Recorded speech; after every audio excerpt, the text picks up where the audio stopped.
A few months ago, in a video you should definitely watch if you haven't already, I held a race in Pokémon Diamond to determine which of the 3 first form starters could solo run the entire game the fastest. And I think it would feel pretty incomplete without doing the same thing with their evolved forms, Grotle, Monferno, and Prinplup, and seeing how the results compare. The rules are pretty simple, and should be listed on the screen right now.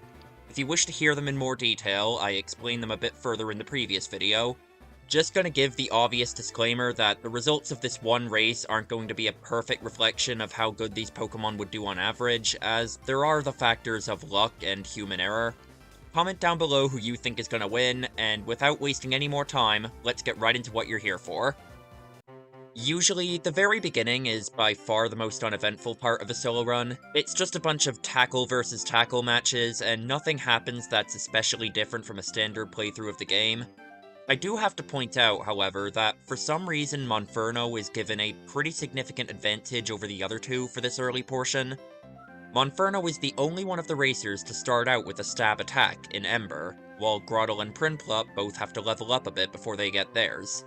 Not really sure why this is the case, but it allows Monferno to easily take the first lead of the race, and become the first to arrive in Orbur City, site of the first gym battle against Rourke.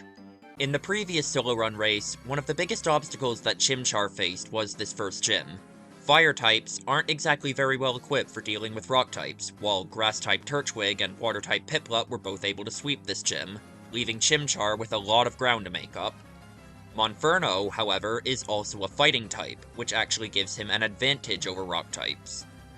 He does have to level up a little bit in order to learn a fighting type move, which does cost him the lead, but once he does, the gym battle is about as easy for him as it was for the other two, and unlike Chimchar, Monferno actually manages to remain on pace with the other two racers.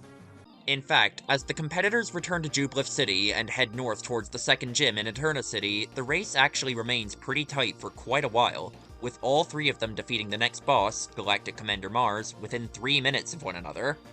It isn't until they begin approaching Eterna City that things get shaken up a bit. Monferno absolutely plows through this portion of the game. There is nothing that the grass and bug types in Eterna Forest and the second gym can do against him. Grotle isn't quite able to keep pace, but he does have an advantage in that he is the only one of the middle stage starters to learn a setup move, curse, and a healing move, Leech Seed. Grotle's progress isn't fast, but it is steady. Prinplup, well, in the last race, this was easily the portion of the game where Piplup had the most trouble, and unlike Monferno vs Chimchar, Piplup and Prinplup don't play too significantly different from one another, so Prinplup winds up having pretty much the exact same experience. Before he even gets to the gym, a double battle against a pair of random trainers in Eterna Forest gives him some issues, and when he finally arrives in the city, Gardenia proves to practically be an impassable blockade for him. Not really a whole lot he can do besides level up and hope he eventually gets lucky. By this time, the other two had earned their second badge, defeated the next Team Galactic Commander, Jupiter, traveled down the cycling road to Hearthome City, and picked up the Shell Bell, an item that's pretty much essential for this run, mainly because its far better counterpart, the Leftovers, isn't available until the postgame. You know, unless you want to catch a Munchlax. Good luck with that. Eventually, Grotle runs into a bit of trouble with the second rival battle there, allowing Monferno to take a pretty significant lead. By the time Grotle finally manages to defeat Barry, and a little later, Prinplup finally gets the luck he needs against Gardenia, Monferno has already gone through Veilstone City and earned his 3rd gym badge, and is well on the way to Pastoria City to earn his 4th. So, things aren't exactly looking too promising for the Penguin right now. However, on Prinplup's way to Hearthome City, this happens.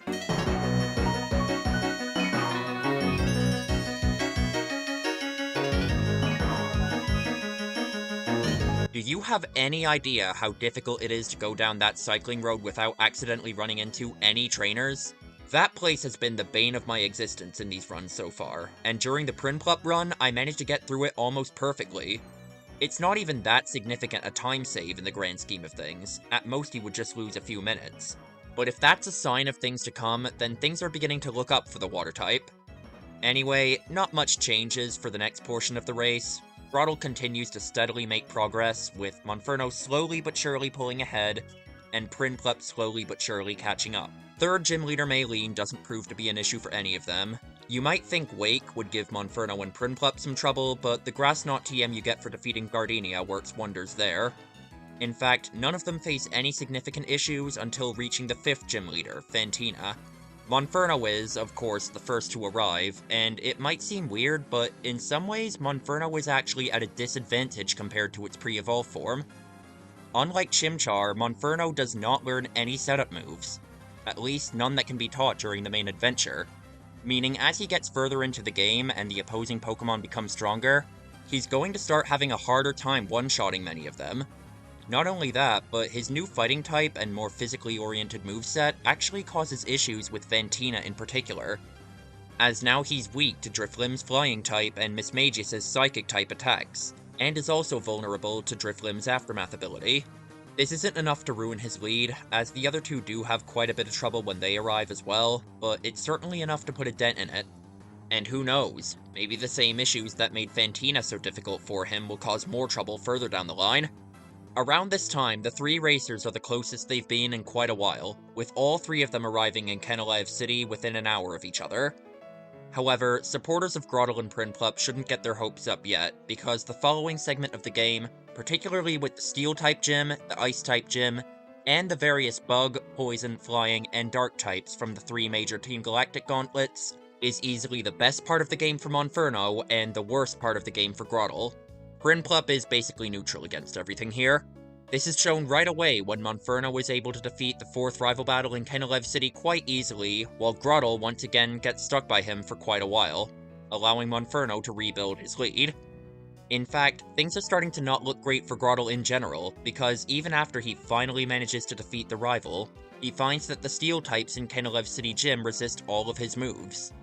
He's able to beat them, but only very slowly, meaning Prinplup goes from gradually catching up to very, very quickly catching up. By the time Grotle manages to defeat Gym Leader Byron, Prinplup is almost exactly 1 minute behind him, and on the way to the next boss, Galactic Commander Saturn, Prinplup overtakes. Meaning after his major setback in Eterna City, Prinplup has finally managed to rejoin the pack. By this time, Monferno has earned his 7th badge against Candace in Snowpoint City, and is preparing to take on the next major Team Galactic gauntlet at the HQ in Veilstone City. I'm not anticipating this place being too difficult for any of the competitors, because there are only a few trainers and most of them are pretty weak. Even Galactic Boss Cyrus mostly uses unevolved Pokemon in this first battle against him. However, the next Team Galactic gauntlet, Mount Coronet, I consider to be one of the make or break points of this entire run. At the top, the player is required to defeat 2 of the Galactic Commanders in a double battle with Barry, followed by a rematch with Galactic Boss Cyrus, with no checkpoint in between them, meaning if the player loses to Cyrus, they have to re-battle the Commanders in order to try again. This entire section wasn't much of an issue for Chimchar. Bosses usually lead with one of their weaker Pokemon, giving the player a relatively safe opportunity to set up. However, like I said, Monferno doesn't have any setup moves. All he can really do is just attack things and hope for the best.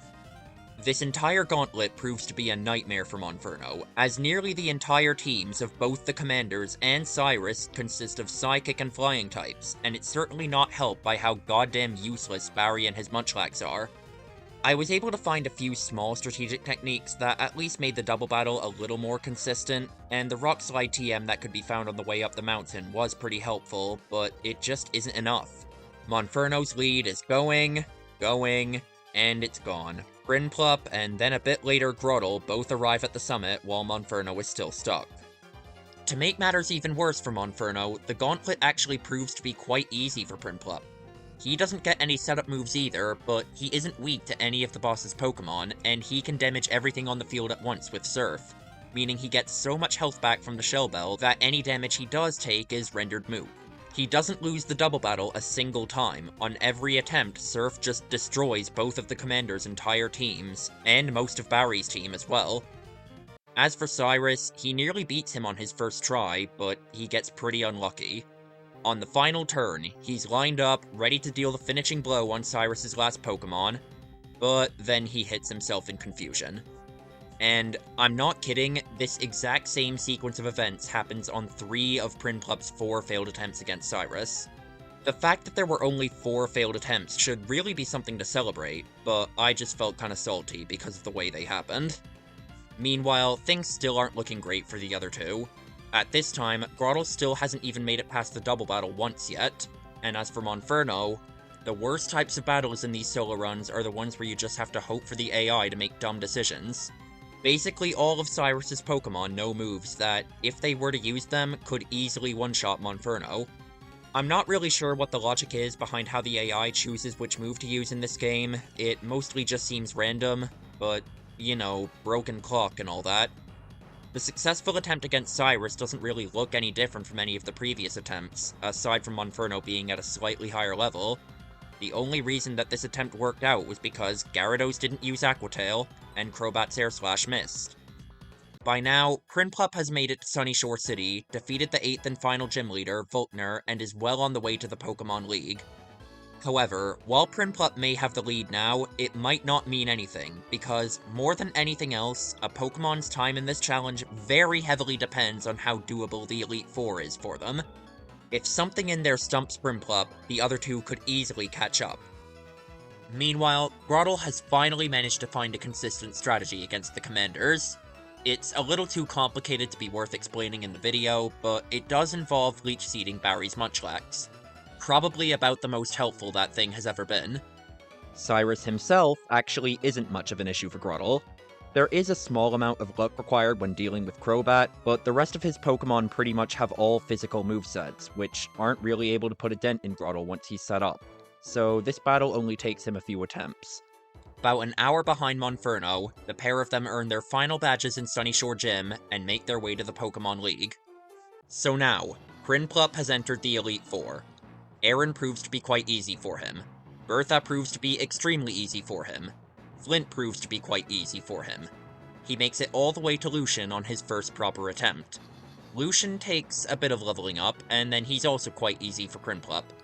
But Cynthia also proves to be quite easy for him. It only takes him 5 attempts to defeat her. This includes a scuffed attempt where I accidentally forgot to restore Prinplup's PP before the battle. Yeah, not exactly a photo finish, is it? By the time Prinplup won, Monferno hadn't even made it to Cynthia once, while Grotle hadn't even had a chance to challenge the Elite Four yet. So, congrats on winning, I guess, Prinplup, but that's not a very exciting way to end things off, so let's focus on the battle for second. The reason why Grotle hasn't even been able to challenge the Elite Four yet is because, once again, the rival is proving to be a massive challenge for him. He wasn't a cakewalk for Monferno either. Monferno had an issue where Close Combat, a move that lowers the user's defenses, was the only viable move against many of the Pokemon on Barry's team, meaning by the time he got to Barry's later Pokemon, his defense was so low that he'd go down if any of them breathed on him funny. But it was nothing on the trouble Grotle had. I'd had a feeling throughout the run that Grotle is especially disadvantaged against the rival compared to the other two middle stage starters, but it only dawned on me during this battle at the Pokemon League just how disadvantaged he was.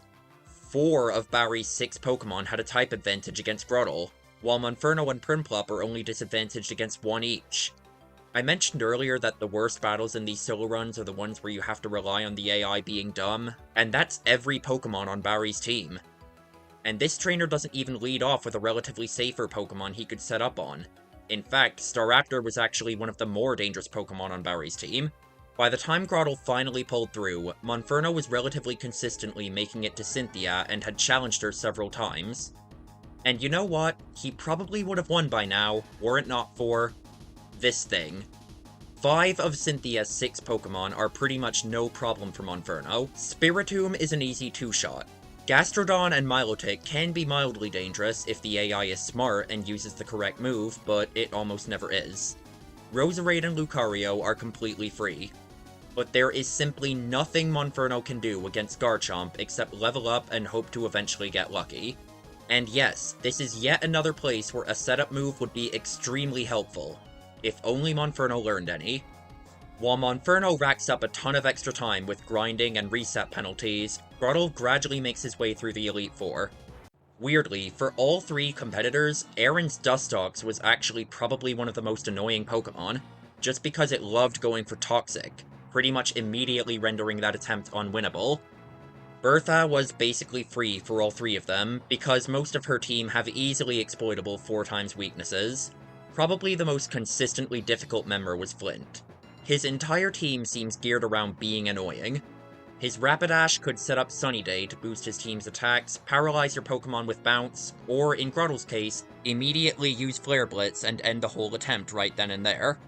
His Lopunny could use Charm, which was annoying for Grotle and absolutely crippling for Monferno. And then there's Drifblim, which could half your attack with Will-O-Wisp, raise its evasion with Minimize, and it also had the Aftermath ability, because why not? Finally, there's Lucian. He could be a bit annoying, but I found him to be a lot more consistent than Flint. Flint also proves to be an issue for Grotle, which buys Monferno some more time. He attempts Cynthia once again.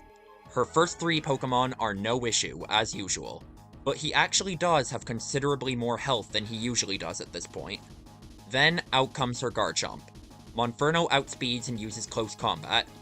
It does over half, but Garchomp has a Citrus Berry to restore some of its health. Garchomp uses Dragon Rush, and it misses, but I think Monferno would have survived anyway, as long as it didn't crit. He goes for Close Combat again. I'm not sure this will be a KO, it's probably a range. It does. Garchomp down. Out comes her Roserade. This is it. All Monferno has to do is take these 2 free one-shots against Cynthia's last 2 Pokemon, and his run is complete. And I misclick. Not only that, I misclick with the worst possible move. Monferno might have been able to survive the incoming Sludge Bomb before, but having its defenses lowered again absolutely sealed the deal. At this point, while I was playing, my head was in my hands in pure disbelief. How in the fuck do I fuck that up? Why was I spamming A? Why did I do that?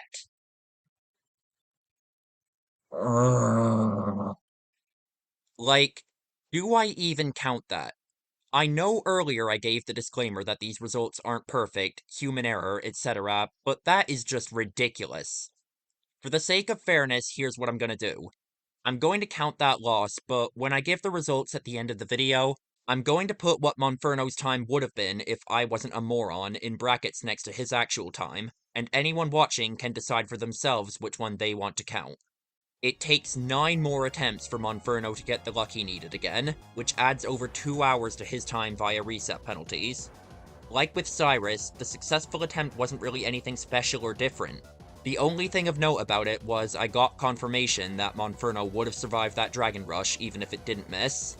As for Grotle, once he was able to somewhat consistently make it past Flint, the rest of the Pokemon League wasn't much of an issue for him. Cynthia only takes him 4 attempts, and once again, that's including a scuffed attempt where I forgot to restore Grotle's PP. Being able to set up against Spiritomb helped a lot. Anyway, now that all 3 competitors have made it to the Hall of Fame, it's time to see the results. There's not much to talk about with Prinplup, he's the pretty clear and obvious winner. He had an in-game time of 12 hours and 49 minutes, a measured time of 13 hours, 49 minutes and 54 seconds, and only reset 4 times in the entire game, all of which were against Cynthia, costing him around 20 minutes each, for a total time of 15 hours, 13 minutes, and 6 seconds. The real battle is for second place. Monferno had an in-game time of 13 hours and 39 minutes, and a measured time of 17 hours, 43 minutes, and 20 seconds. He reset 5 times on Mount Coronet, costing around 5.5 minutes each. He reset 7 times against Lucian, costing him around 15 minutes each. And he reset 15 times against Cynthia, costing him around 20 minutes each, for a total time of 23 hours, 36 minutes, and 56 seconds. His time would have been 21 hours, 4 minutes, and 8 seconds if I wasn't stupid. Finally, Grotle had an in-game time of 19 hours and 7 minutes, and a measured time of 21 hours and 33 seconds. He reset 3 times on Mount Coronet, costing him around 5 minutes and 30 seconds each, and he reset 3 times against Cynthia, costing him around half an hour each, for a total time of 22 hours, 45 minutes, and 33 seconds. So, great. I was kind of hoping that my fuck-up at least wouldn't affect the ranking, but it did. If you count me screwing up, then Prinplup came first, Grotle narrowly came second, and Monferno came third. If you don't count me screwing up, then Prinplup came first, Monferno narrowly came second, and Grotle came third. And I guess you decide which one you want to be the true result. Personally, though, I think I'm gonna consider the former to be the official result. Partially because Grotle's Cynthia battle was a lot more consistent, and partially because, if you saw the previous video, you'd know that Grotle actually managing to finish with the pack is kind of a redemption story for this evolutionary family. Anyway, that's it. The next one of these will of course be for the fully evolved starters, and my next big video in general will probably be my Disney ranking. Be sure to subscribe and leave any thoughts in the comments below. Thanks for watching, goodbye.